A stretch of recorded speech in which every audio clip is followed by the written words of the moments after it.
Hello everyone, সবাই কেমন আছেন? আজকে আমি চটপট মুরগির রোস্ট রান্না করে দেখাবো, বিশেষ করে যারা প্রবাসী ভাই বোনেরা আছেন বা ব্যাচেলার ভাই বোনেরা।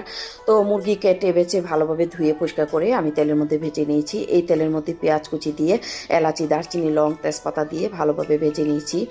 এখন আমি 1 টেবিল চামচ আদা বাটা, 1 টেবিল চামচ রসুন বাটা আর 2 টেবিল চামচ পেঁয়াজ বাটা আর এখানে হচ্ছে কাজু বাদাম, পেস্তা বাদাম আর কিশমিশ একসাথে ব্লেন্ড করে নিয়েছি। স্বাদ মতো লবণ দিয়ে দিলাম। ভালোভাবে মশলাটা কষিয়ে নিতে হবে। খুব সুন্দর মশলাটা কষানো হয়ে গেছে। তো এখন কম কম হাফ চা চামচ ধনিয়ার গুঁড়া, হাফ চা চামচ ভাজা জিরার গুঁড়া, সামান্য একটু লাল মরিচের গুঁড়া দিয়ে ভালোভাবে মশলার সাথে কষিয়ে এখানে টক দই দিয়ে দিলাম হাফ কাপের মতো, আর দুধ দিয়ে দিলাম। দুধটা দিয়ে ভালোভাবে নেড়ে চেড়ে আমি কিন্তু ভালোভাবে মশলাটা কষিয়ে নিয়েছি। এখন মুরগির রোস্ট দিয়ে ভালোভাবে কষিয়ে একটু পানি দিয়ে ভালোভাবে নেড়ে চেড়ে এখন আমি ঢাকনা দিয়ে দিলাম। তো আমি 15 মিনিট পর ফিরে আসলাম। আমার রোস্ট রান্না কিন্তু একদম রেডি। সবার লাস্টে পেঁয়াজ বেরেস্তা দিয়ে আমি নামিয়ে নিলাম। সবাই ভালো থাকবেন, এভাবে রান্না করে নেবেন। আল্লাহ হাফেজ।